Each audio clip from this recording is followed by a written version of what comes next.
እመቤታችን ቅድስት ድንግል ማርያም ጌታን ከመጽነሷ በፊት እንደምትጸንሰው ተነግሯታል ወይስ ጽንሱን አይታን ያወቀችው? አላችሁ አይደል? ቀድሞ ተነግሯታል ወይስ ጽንሱን አይታን ያወቀችው? ማን የነገራት? ኢትዮጵያዊ ሊቅ አባ ጊዮርጊስ ዘጋስጫ ምን ይላል? ድንግል ማርያም ሳይነገራት ጸንሳ ሆዷ ገፍቶ ብታይ ኖሮ ወይ ህመም ይመስላታል ወይ ሆነ ነገር ይመስላታል፣ ትረበሻለች። ሁለተኛ አይደለም ተጸንሶ ለመወለድ እግዚአብሔር ለማዳን እንኳን የሰው ነፃ ፈቃድ አይነካም። ሊፈውስ እንኳን ሲፈልግ አስፈቅዶ ነው ልትድን ትወዳለህን ይላል። ስለዚህ ድንግል ማርያም ነፃ ፈቃዷ መጠበቅ ስላለበት በመጀመሪያ እግዚአብሔር ወደ ድንግል ማርያም መልእክተኛ ላከ። በስድስተኛው ወር ገብርኤል መልአክ ከእግዚአብሔር ዘንድ ተላከ። ከዋነኞቹ አለቆች አንዱ ተራ መልአክ አይደለም ወደ ድንግል ማርያም የመጣው። ከሰባቱ ሊቃነ መላእክት አንዱ ቅዱስ ገብርኤል ገናናው መልአክ ያ የባቢሎንን እሳት ያልፈራው ኃያሉ መልአክ ቅዱስ ገብርኤል እየበረረ ወደ 15 ዓመቷ ብላቴና ወደ ድንግል ማርያም ተላከ። ከፊቷ ቆሞ ሰላምታ አቀረበላት። ጸጋን የተሞላሽ ሆይ ምን ይበልሽ? አንቺ ከሴቶች ተለይተሽ ምን ያልሽ ነሽ? ልብ አድርጉ። ገብርኤልን የላከው ማን ነው? ምእመናን ማን የላከው? ገብርኤል የሚናገረው ማን ተናገር ያለውን? እግዚአብሔር ተናገር ያለውን። ጸጋን የተሞላሽ ሆይ ደስ ይበልሽ የሚለው ቃል ገብርኤል ይናገረው እንጂ ከእግዚአብሔር የተላከ መልእክት ነው። የራሱ የገብርኤል አይደለም። በል የተባለውን ነው ያለው። ጸጋን የተሞላሽ ሆይ ምን ይበልሽ? ልብ አድርጉ። ከባለስልጣን እኮ ነው ተልኮ የመጣው፣ ከበላይ ነው የመጣው።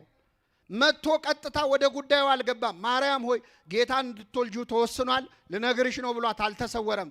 በመጀመሪያ ወደ ጉዳዩ ራሱ አልገባም። አደግድጎ ቆሞ ገናናው መልአክ ገብርኤል በ15 ዓመቷ ብላቴና በድንግል ማርያም ፊት የክብር ሰላምታ አቀረበ። ጸጋን የተሞላሽ ሆይ ምን ይበልሽ አላት። ክብር ምስጋና ይድረሳት እመቤታችን። ጸጋን የተሞላሽ ሆይ ምን ይበልሽ? አሁን ለመድነውና ይገርማቸዋል። አሁን በየቀኑ መቼ ጸጋን የተመላሽ ሆይ ደስ ይበልሽ እንላለን አይደል? ለመድነው እንጂ ውስጡ በጣም ቀላል ትርጉም ያለው አይደለም። ምን ማለት ነው ጸጋን የተመላሽ ሆይ ማለት? ቅዱስ ጳውሎስ ስለ ጸጋ ሲናገር ምን ይላል? የጸጋ ስጦታ ልዩ ልዩ ነው፣ መንፈስ ቅዱስ ግን አንድ ነው ይላል። ለየሰው የሚሰጠው ጸጋ የተለያየ ነው። ለአንዱ የመፈወስ ጸጋ ይሰጠዋል፣ ሀብተ ፈውስ ይሰጠዋል። አጥምቆ የመፈወስ ጸልዮ የማዳን ጸጋ ይሰጠዋል። ለአንዱ የማስተማር ጸጋ፣ ለአንዱ ቁጭ ብሎ የመማር ጸጋ፣ ለአንዱ ዜማ የማዜም ቅዳሴ የመቀደስ ማህሌት የመቆም መዝሙር የመዘመር ጸጋ ይሰጠዋል። ለአንዱ ደግሞ የመመጽወት ጸጋ ይሰጠዋል። አንዳንድ ሰዎች መስጠት ይሆንላቸዋል፣ ይሳካል። ለአንዱ አግብቶ ወልዶ የመኖር ጸጋ ይሰጠዋል። ልጆች የእግዚአብሔር ምኖች ናቸው፣ ስጦታዎች ናቸው። ስለዚህ ጸጋ መውለድ ጸጋ ነው። ለአንዱ ደግሞ መንኩሶ ባህታዊ ሆኖ መነኩሴ ሆኖ በንጽህና በድንግልና የመኖር ጸጋ ይሰጠዋል። የየሰው ጸጋ ምን ያለ ነው? የድንግል ማርያም ጸጋዋ ምንድን ነው? ቅዱስ ገብርኤል መጥቶ ይህ ነው ጸጋሽ አይደለም ያላት። ጸጋን ምን ያልሽ ሆይ?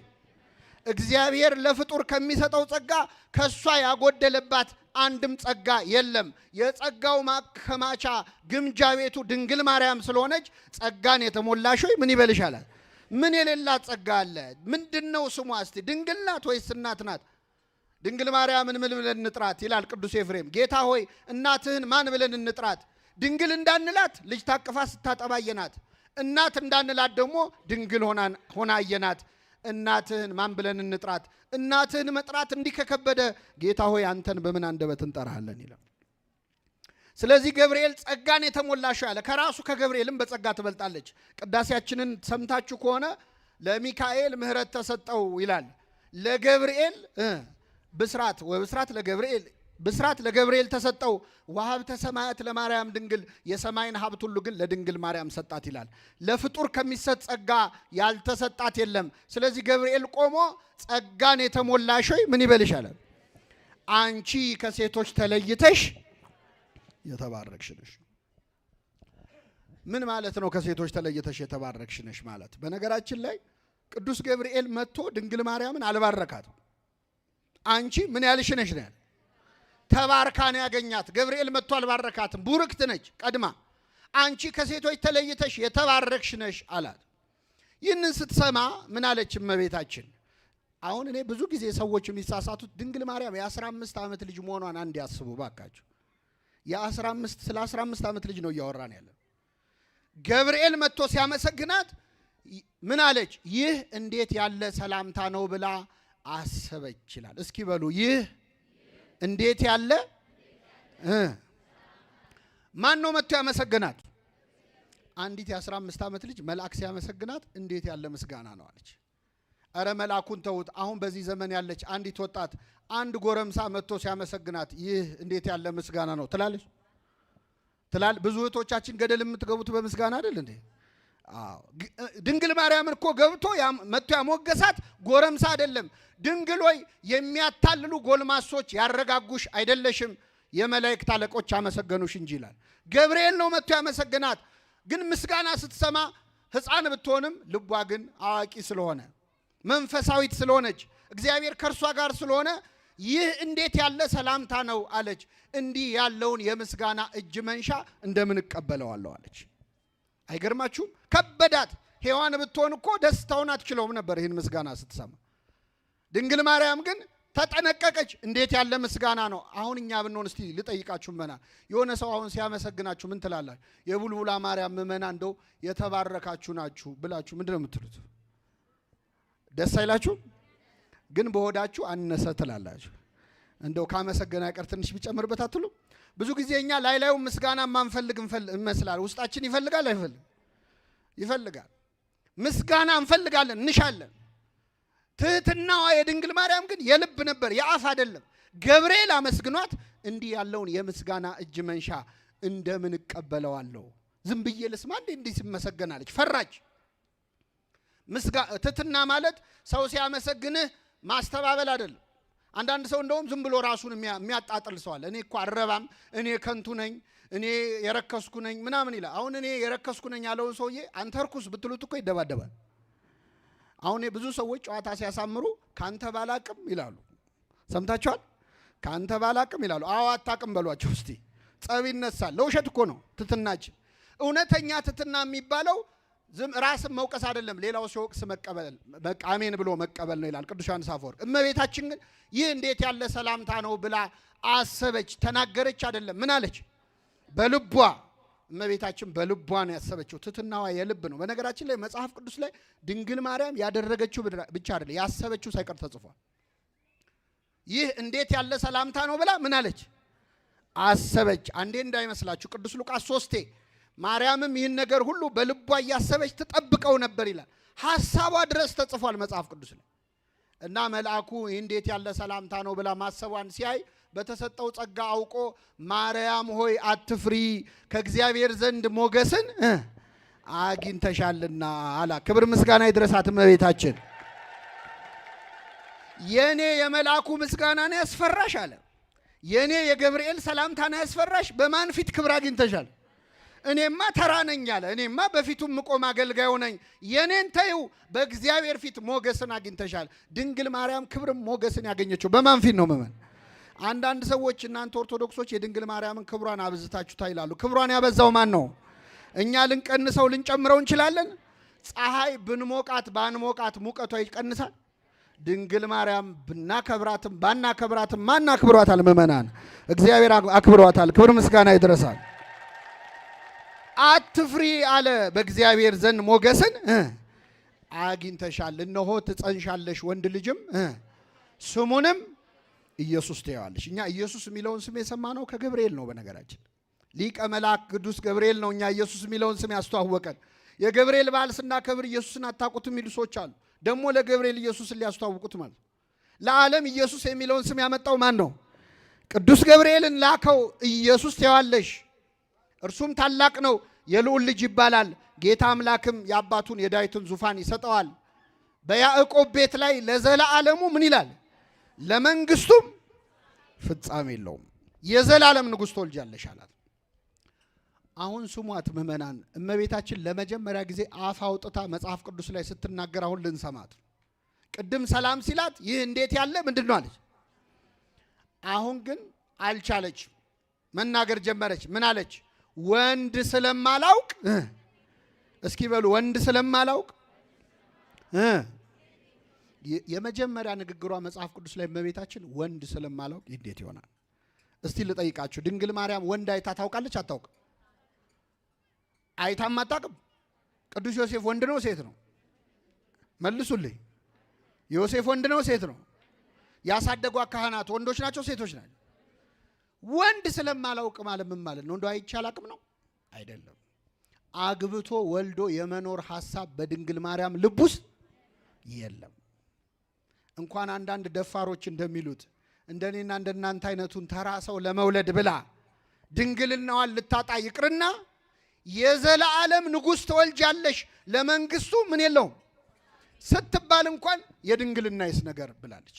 እምሃባይቴ ረከብኮ ዘከመዝ ብስራተ ቅዱስ ያዕቆብ ዘስሩግ ሲያብራራው እንዲህ አይነቱን ዜና ከየት አመጣኸው?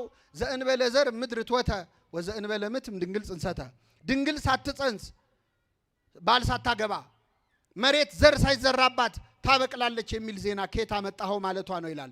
ወንድ ስለማላውቅ እንዴት ይሆናል አለችው።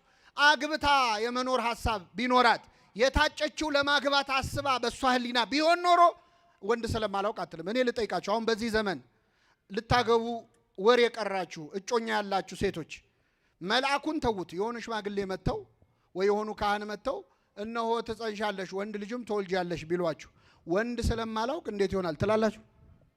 የልጁ ስሙ ማን ነው ነው የምትሉት አይደል? ጸጉሩ ልላጨው ወይስ አላጨው?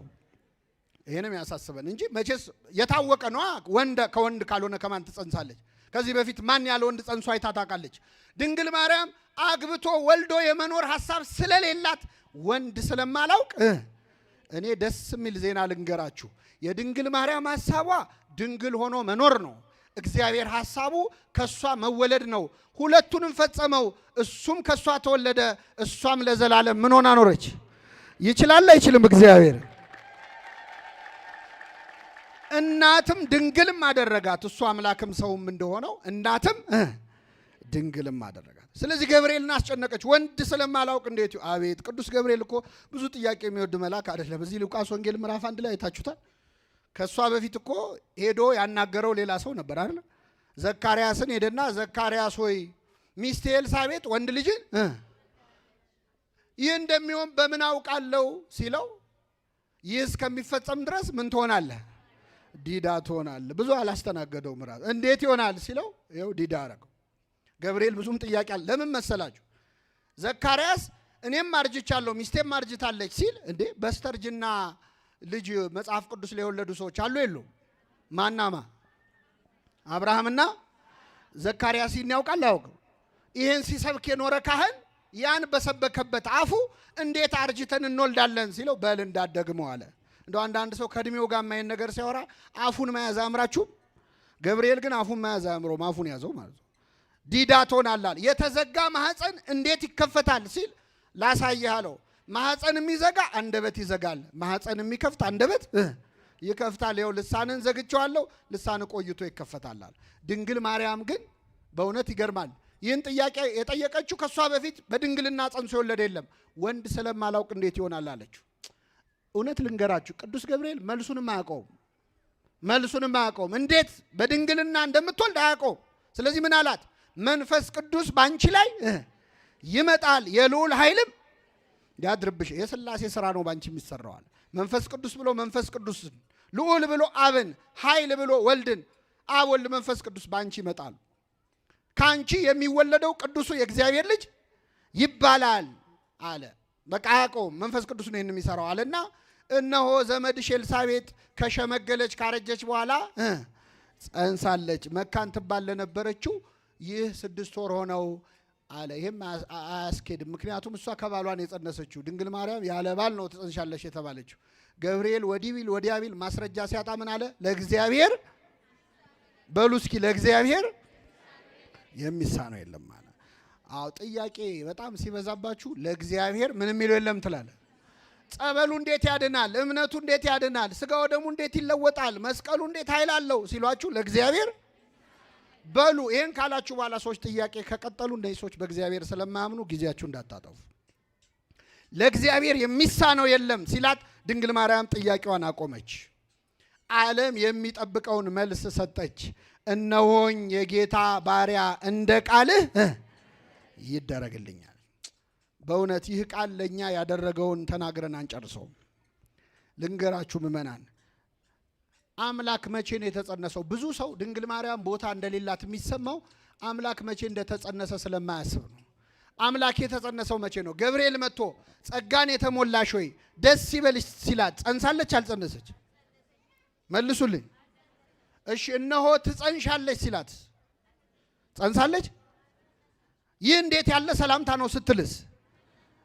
አረ ዘመድሽ ኤልሳቤጥ እኮ ከጸነሰች 6 ወር ሆናት ሲል ጸንሳለች? ምንድን ነው የሚጠብቀው እግዚአብሔር? እነሆኝ የጌታ ባሪያ እንደ ቃልህ። ልብ አድርጎ እግዚአብሔር የእሷን ቃል ነው የሚጠብቀው። ለሰው መዳን የአምላክ ፍቅርና የሰው ፈቃድ ያስፈልጋል። ዲቫይን ላቭና ሂውማን ዊል፣ የአምላካዊ ፈቃድና የሰው ፈቃድ ያስፈልጋል። የእሱ ፍቅር የተሟላ ነው። እሱ ሁሌ እንደወደደን ነው። የእኛም ፈቃድ ይሁን ብላ ያሟላችው ድንግል ማርያም ናት። ስለዚህ እግዚአብሔር ዝም ብሎ አልጀመረም። ማዳኑን ለመጀመር የእሷን ይሁንታ እየጠበቀ ነበረ። እነሆኝ የጌታ ባሪያ እንደ ቃልህ። ልክ ድንግል ማርያም ይሁንልኝ ስትል አምላክ በማኅፀኗ አደረ። ይህንን ቃል ሳትናገር ምእመናን ለአንድ ሰዓት ዝም ብትል ኖሮ እኛም ሳንድን ለአንድ ሰዓት እንቆይ ነበረ። ለአንድ ቀን ብትቆይ የአንድ ቀን ይዘገይ ነበረ። ልክ ይሁንልኝ ስትል ግን እግዚአብሔር ቃሏን ተከትሎ ነው ሰው የሆነው። ልብ አድርጉ። ምናልባት ይህን ስል ትንሽ ለእሷ መብት የሰጠው ለእመቤታችን ከመሰላችሁ አንዳንድ ሰው አይታወቅም። እኔ የሁለት ሰዎች ታሪክ ከመጽሐፍ ቅዱስ ላስታውሳችሁ።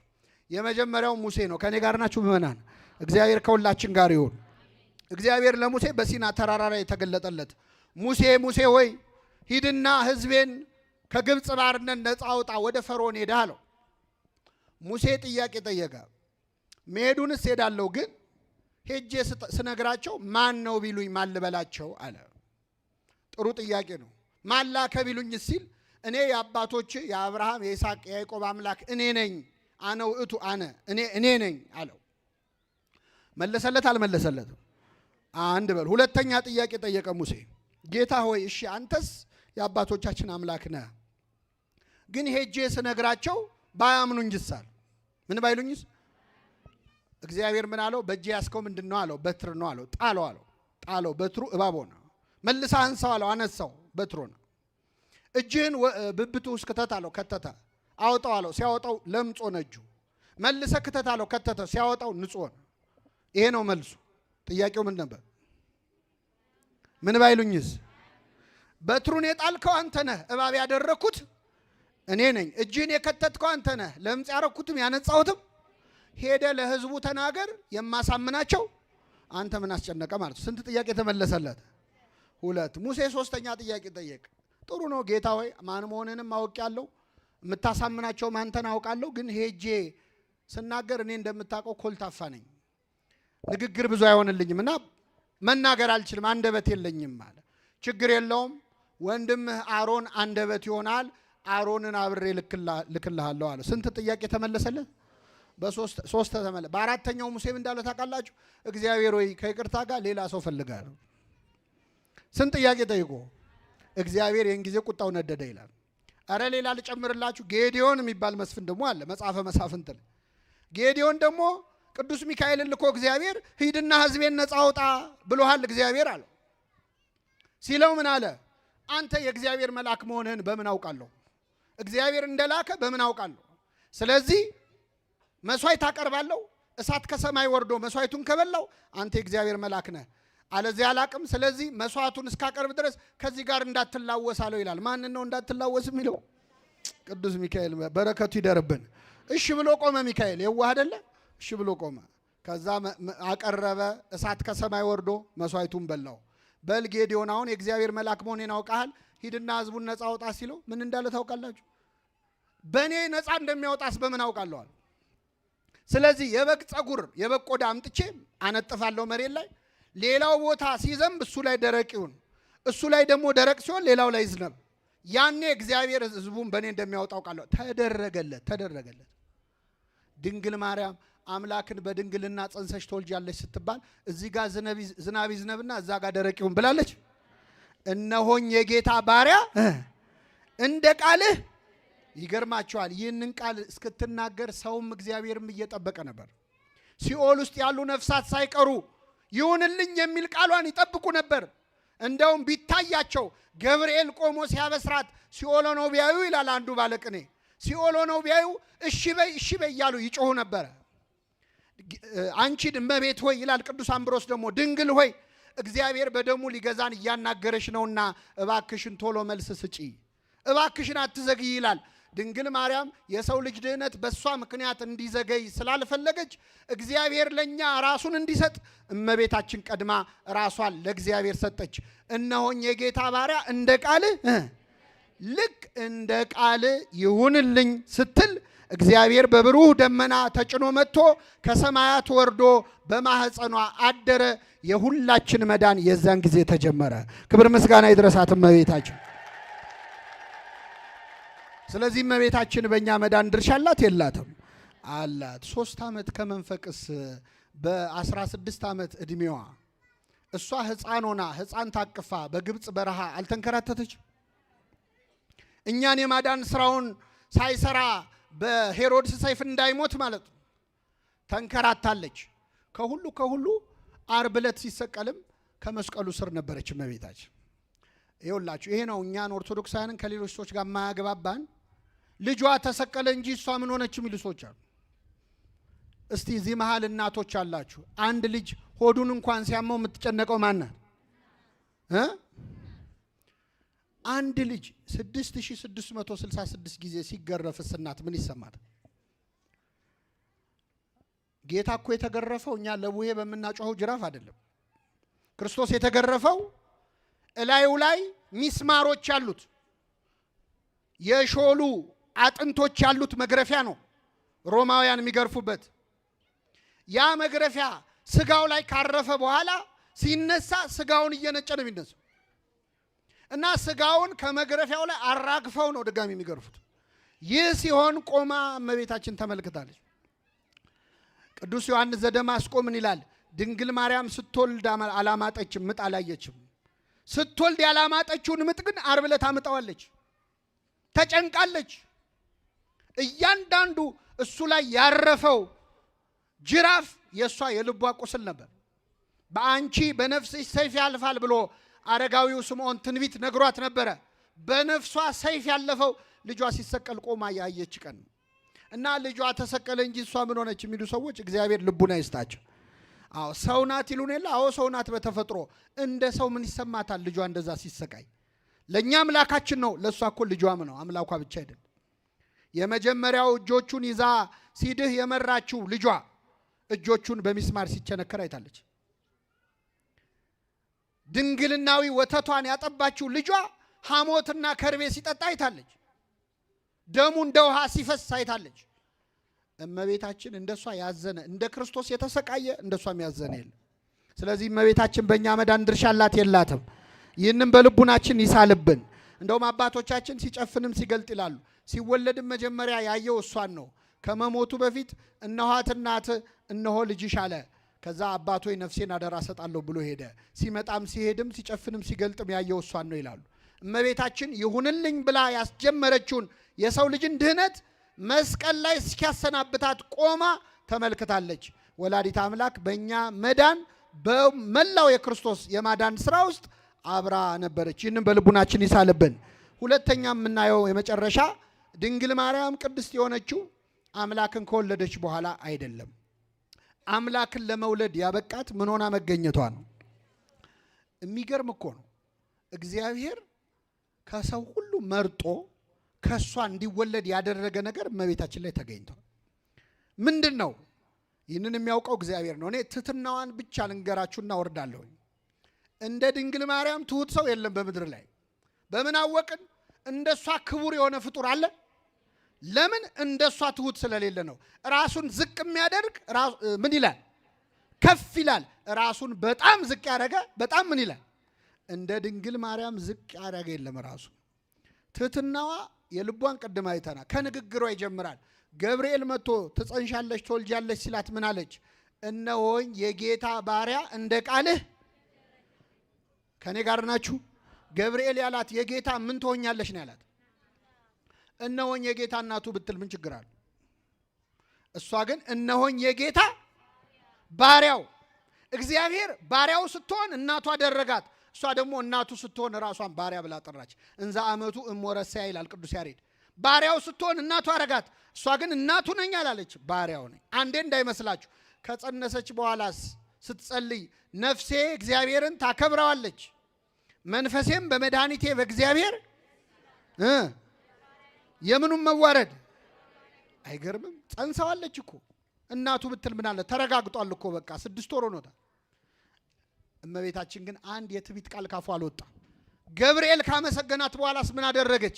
በዚያ ወራት ተነስታ ማርያም ወደ ተራራማው ወደ ኤፍሬም ሀገር ፈጥና ወጣች።